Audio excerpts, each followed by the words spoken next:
Ahoy, mateys! The SS Spice has returned to port. You know what that means.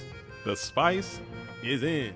What is up, Go World? It is me, your boy JDZ, and I'm back at you with another Go Format video. Ahoy, ahoy, me mateys! We are back, selling the spicy seas again.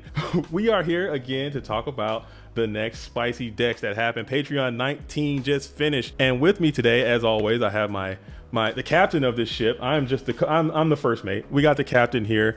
Burn Queen Puy is back again, and we're going to talk about the Patreon. How you doing, Puy? How you living? How's your week? How's your day? I'm quite good. It was a pleasure getting to see this tournament unfold, getting to adjudicate and such, and it's really exciting to get to talk about these lists once again. You did a fantastic job as a judge. You know, I think it went really smooth. I played in this event. I made a pretty not great meta call thanks to someone who will remain nameless. I will say that we will not talk about that. But anyway, we're talking about the top 8. So Patreon 19 or Premium World Championship Qualifier 19 concluded. It was a fantastic event. 44 competitors showed up, and let me tell you, this thing was absolutely stacked from top to bottom. It was many good players. So many good players. So many world qualified players showed up. But it only could be, one winner, and we got the top 8 decks. We're going to just go through it, tell you guys what we think about it. And these are our opinions, so we could be wrong. If you think that, if you think different than what we think, right. make sure you get into the comment section below and let us know. And while you're there, go ahead and like, subscribe, and get on into the situation. So in 8th place again, we got another top from the Duck Duck Goose. It looks like Bing Bong is back at the top tables. He still did not get that qualification. He's looking for it, but he decided to play Chaos Turbo. Chaos Turbo in the side, I think he's got some interesting stuff here too. He kind of did what was very popular last season. They go turbo at the beginning, and then they side into a more control package. Please, what do you think about this deck here with Duck Duck and what he's trying to put together? So obviously turbo. It's turbo. Turbo do turbo. Very interesting to have no solemns. I think this is pretty on trend right now. 3 dust shoots. I'm a fan of 3 dust shoots. I think if you want a dust shoot, just really go for it. Try to get that dust shoot sack. As for the side, right, that's really what we're talking about here. Yeah. It's very, very, very committed. I don't know how much of this he wants to bring in versus what matchups when, and how much this switch actually affects and changes the game plan. Obviously, if you're bringing in Tomato and Reaper, Mind Control gets a little worse. That's pretty cool. At the same time, I don't know what this deck does against Panda. I guess you have 3 Royal Decree, and you have a Mobius, and you have Creature Swap. But I don't see this like really meaningfully beating Panda once Panda gets the 4-1-1 on what you're doing game 2 and 3. So it's solid. It certainly got some results, so I can't knock it too hard, and all the cards are pretty flexible. But at the same time, if you're going to fully just like go 1 for 1 every time with the full 15 and just do a full hard smoke screen, it's a little less flexible than I'd like. Okay, I can see that, but like you said, I mean, he's got the Reaper. The 3 Reapers would probably give the Warriors an issue. The Royal Decrees coming in, Absolutely. maybe give more issues to the Warriors, because these Patreon or these premium events or Patreon events, whatever you want to call them, they get very warrior centric very quickly. So maybe that's what he was thinking. Hey, it may not be too much burn. He's got the Wing Blast in there over the Regeki break, so he was selling out for the mirror, he was selling out for burn, selling out for warriors and just rolling the dice, and it ended with an 8th place finish in this stacked event. So shout out to you, Duck Duck. Not bad at all. Keep rocking it. I want to see you get that invite. I know you're fully capable, and I look forward to see what you got going on. Another top. That's back-to-back tops for old Duck Duck. But then we going on to number 7. Number 7th place. So, oh my goodness. I know Puy loves this. This is the very disgusting. This is a grotesque deck, and I almost didn't want to show it because I don't want more people doing this when I'm out here trying to play on the ladder. But anyway, GOAT format admin member Mr. Masquez decides to take off the cape and cowl and jump back to the fray, and he loaded up this fantastic deck to take into this event. So I'm gonna let Puy go and start this. What do you think about this absolutely disgusting monstrosity before we move on? Gem of a deck right here is Economics FTK, aka DMOC Launch, aka the gun.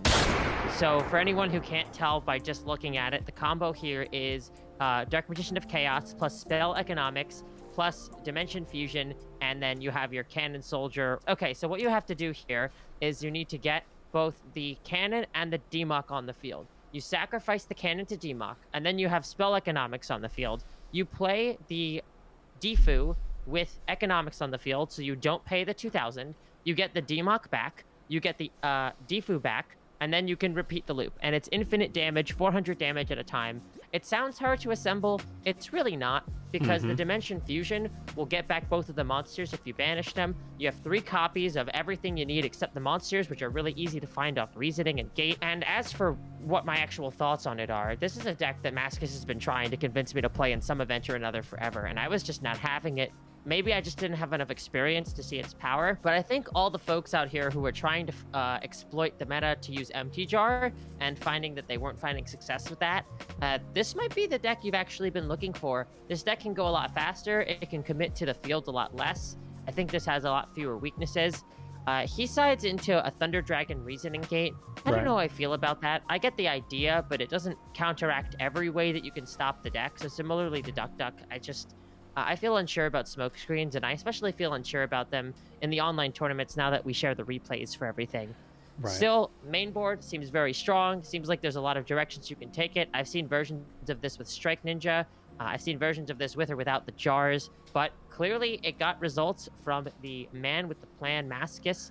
And I'd love to see him come out. He'll probably be back in about 5 years or so. And I'm so glad he came out. He said it's only going to be 2 years this time. He says 2 years he'll play in another event. And so 5, maybe we'll see. But again, I just want to say that this deck, like you said, it was a fantastic call. The timing of it was perfect. It would have been interesting to see if this deck could go the distance and go ahead and win, because with this interbreeding, in order to beat Turbo and Turbo to beat Warriors and Warriors to beat Turbo, all of the side deck spots are pretty much, solidified. You got to face the Burn, you got to face the Mirror, you got to face the Warriors. Decks like this aren't even getting the treatment that they deserve anymore. No one's playing Anti-Spell Fragrance anymore. No one's playing Curse Seal. No one's playing the Jowgans and stuff anymore. So a deck like this was well situated to kind of make a deep run and surprise a lot of people. But shout out to you, Masquez. Get back in the fray. We need more dope players playing. I think this is I want you back sooner than 2 years if you could swing it. I don't know in your busy schedule if you can pull that off, but we need more gun. More gun, just to keep people honest. More gun. Just to keep people honest. But shout out to you. So that is number 7. Going on to number 6. We're in the top 6, and let me first, before we go on any further, I gotta protect my head and neck for the next few decks. I don't know if you have any kind of headgear, but I will go ahead and put that on to protect yourself, because it gets very warrior centric in our top 6. So. No stranger to topping any events, we have SDL Killer coming back at you again with the Warriors. The Warrior situation, one of the best Warrior players in the game, back at the top table, no surprise there, and he's doing it in his textbook SDL fashion. He's got his 15 monsters like it. He's got the Sakus in there, but he's back on Trap Dust as well, like you stated earlier, maxed out, and he's got the Book of Moons in there, main deck. What do you think about this deck? Pretty standard SDL, do what he's got to do situation. Anything you see that you want to talk about? I'm very interested by how standard this is relative to what we're expecting from SDL Killer at this point. We're really usually expecting him to play something that's very pre for Warrior and kind of trusting his ability as a player to clean up every other matchup. So to see something that looks, to me, a lot like a Lucas the Heretic kind of Warrior is a little strange. I have a hot take, though.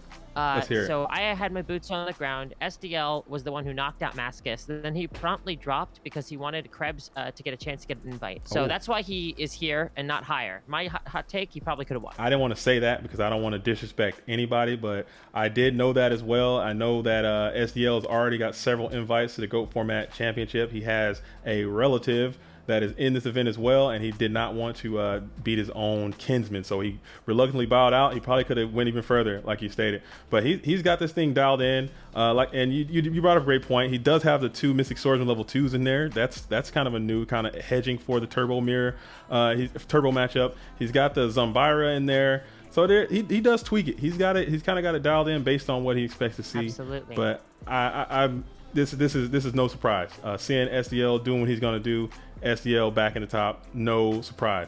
All right, so we're going. Or number 5, 5th place. We have a user that goes by the name of Rabbit. Rabbit, from what I understand, is an old school player. He comes back from back in the day. He's coming back into the game now. And he decided to bring Chaos Turbo as well. So we got Warriors, we got Turbo, we got Warriors. It's kind of what you expect to see in these events, but he's on that Night Assailant card destruction 2-2-2 situation, which is kind of taken off ratio wise. But he's also on No Solemn Judgments. I don't know. What do you think about that? Is that the new trend? Is that what's happening? So when you look at something like this and you see the morphing jar, you can't help but question, is this new trend or is this old person coming back and taking their own spin on things? Because you also have the dust shoots here, you have the one Book of Moon, and you have the morphing jar. This is all stuff that kind of reminds me of some older turbos. Certainly, Rabbit did a great job. As someone who isn't aware with the older players, Rabbit just kind of came out of nowhere and made a really good run. Honestly, I was rooting pretty hard for him. It's unfortunate he lost the way he did. It was a really close game. But a lot of respect here. I think a lot of the choices are really solid, and I'm a big fan of this deck. I don't know about Morphing Jar, but everything else seems pretty great. I like it too, and I will try to link the match that I saw. It was I think it was Rabbit versus Duck Duck, and he played that about as well as you could play a match. He showed the true power of having a Morphing Jar and how he used that to great effect. But he's got the 3 walks in the side. I know you don't like to see that as a burn player. Oh my goodness, triple walks he's in there. You don't like the meme, but you don't like the meme walk. You don't like the meme walk, but it's just triple walks in the side. I mean, this it was interesting. Gotta hedge. Bird's a good deck. You got to protect yourself. Protect your head and neck at all times. Speaking of protecting your head and neck, oh my goodness, we got protect yourself. Okay, we got another one, another one, and this one kind of threw a lot of people. It threw the field. It definitely threw me.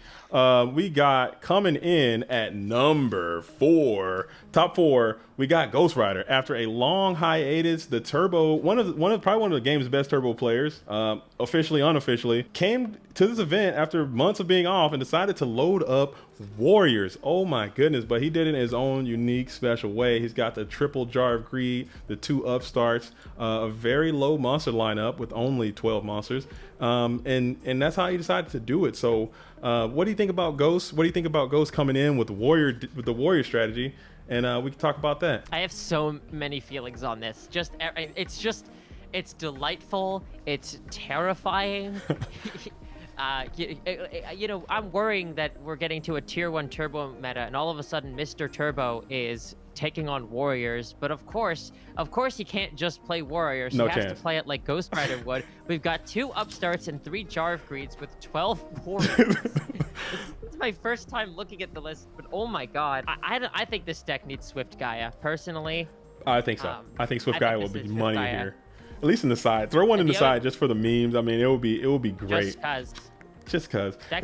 Card's good against Spy. But looking at what's actually here, it's just really interesting. He can afford to play just a ridiculous amount of monsters in his side because his main board is so flexible and has such good draw power that he can really decide exactly what monsters he wants to approach with. Like, I imagine he can bring in all 3 Wombat, all 3 Tiger Wanghu, and just take out most of the Warriors and draw to them with these 5 draw spells.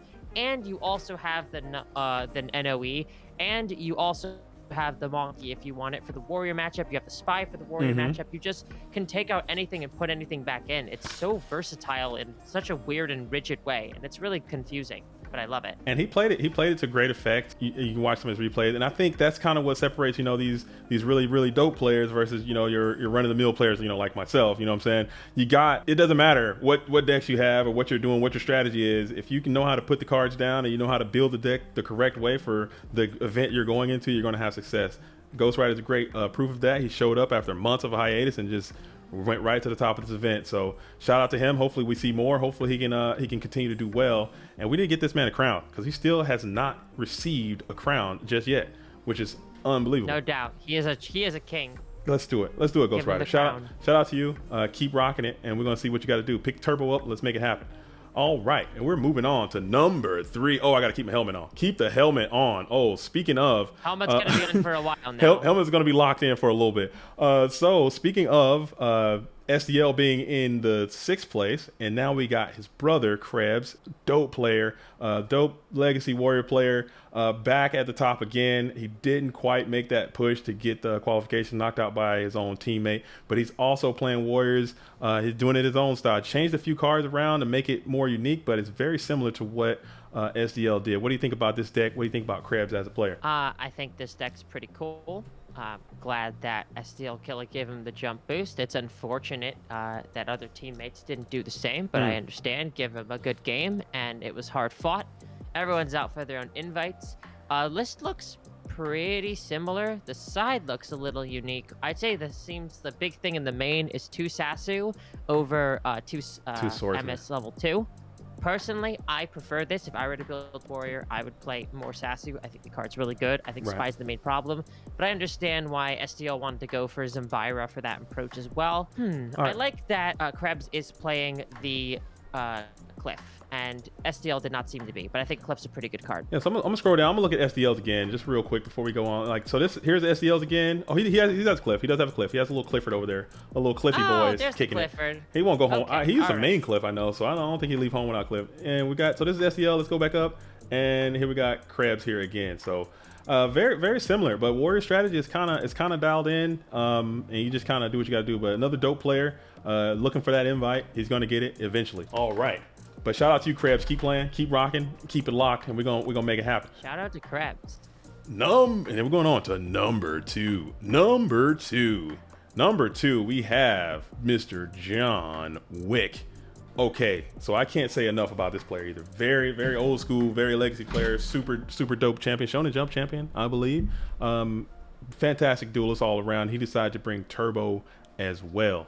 And just look, if you pull up this duelist bracket that he had to run through, it could easily be a world's run. You know, the amount of players that he beat, they all were, every person he beat was either worlds qualified last year, worlds qualified this year. Just fantastic all the way through and through. So can't say enough about that. And he decided to bring this his own version of Turbo, which is kind of well situated for this metagame. He's got the no jars. Okay, he's got the Sakuretsu's mained.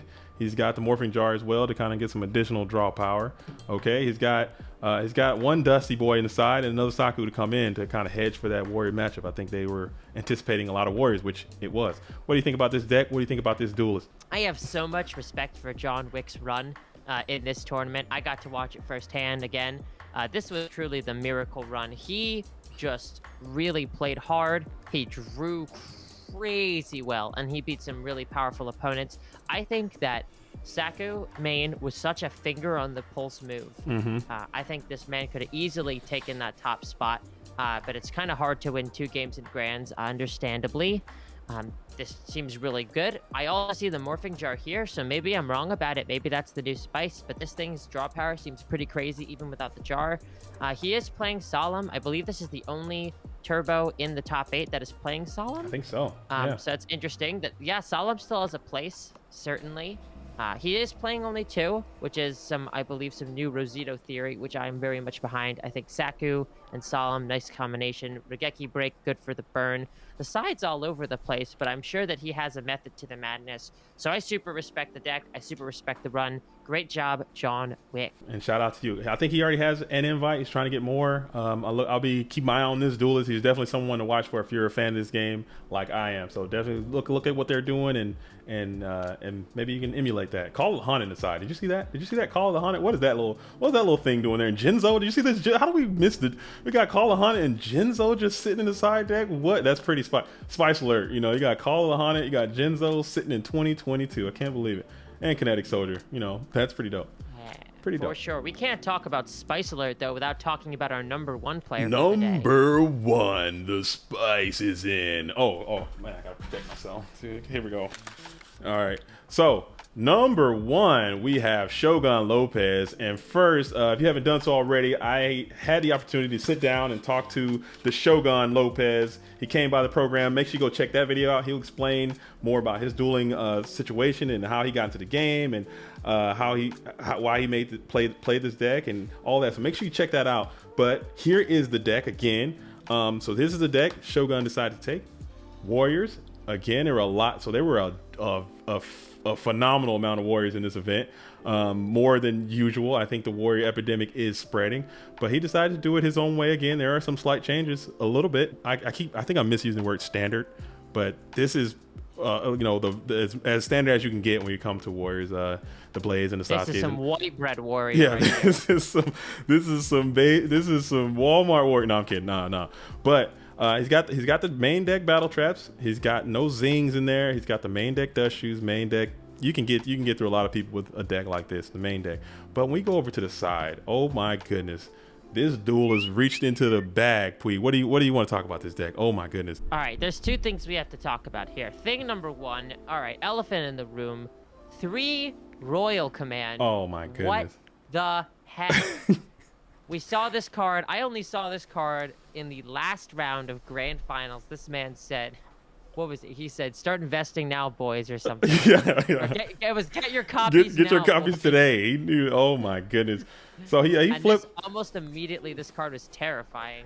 And I've heard inklings of people saying, "Hey, I think this card could be good. I want to try it." But that's one of those cards you just don't, you don't go through with it. You just kind of think about doing it, and you never actually pull the trigger. He actually pulled the trigger, and he actually got it off. In the event, it negated the Magician of Faith. And this is not like Skill Drain. This is not like other cards this negates the activation and the effect. So even graveyard effects, Night Assailants cut off, Magician of Faith cut off, Spies cut off, all that stuff.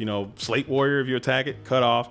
So it's something to think about if you're having issues with the Chaos Turbo deck. It's so prevalent, and this might be the way to do it. So he dug deep into the spice bag, pulled out Royal Command, and rode it all the way to a first place finish. Shogun Lopez is a GFC champion, and now he's a Patreon champion. So make sure you go back and check that interview out and see what he has to say about his dueling career and all that. And so the other thing I wanted to point out here is this side for Burn is absolutely crazy. He's got the Mobius, and he's got the Wang Hu, and he's got the Cliff. He's also playing Meme Walk. So this man, the Meme Walk in the Warrior, he's got the Chaos Turbo side plan and the Warrior side plan for the Warrior. That is hard burn hate. I don't know if that's saying that the matchup needs it. I don't know if that's just what he brought. The cards are pretty versatile. But this is an insane amount of bird hate, and it all works pretty well together. Besides, I'd say Cliff and Wang Hu, which is absolutely insane and terrifying. I would not want to run into this man in bracket. Not as a burn player. And he gave me a little insight. No. And again, go check that video out. But he did give me some insight. He said he brings Berserk Gorilla in for the burn matchup. And he says he does that because if he needs to get it off the field, he can just kill it and clear himself from Ojamas. I thought that was pretty good. That's something to think about. It's really smart. That's something to think about, kids. If you're out there getting your game on, having issues with burn. But so, if you're watching this video, tell me what decks you think were your favorite. What decks you think were the spiciest? Do you like Warriors? Was the gun? It's the gun. If you don't like the gun, don't play the gun. I don't want to play the gun. Play the gun. But seriously, get into the comments. Let us know what you think. As your homie, I'll go ahead and make sure I get all the links to all the decks and the things, so you can just take it right on the Net Deck City and try it yourself. And as always, make sure you get over to Card Academy. Check out what Puy's doing. I mean, make it happen. We support each other out here in Goat World, and that's how we do it. But Puy, you got anything New vids every else? Friday. You got anything else you want to say before we sign this bad boy off? Thanks for having me again. Make sure to come down to GFC 18 this Saturday. I'm going to be head judging once more, so be on your best behavior. I hope to see you there. That's right. Oh my goodness, we did not even promote the brand. Oh yeah, GFC 18, $250, cash prizes, and all that. So show up, get you a title, get you a crown, be there or be square. That is the Spice of Life, the Spice Report. The SS Spice is setting sail again until the next port day or whatever the hell the next trip to port or something. We'll figure it out. But the spice is off. Until then, I'm JD and this is Puy. Peace.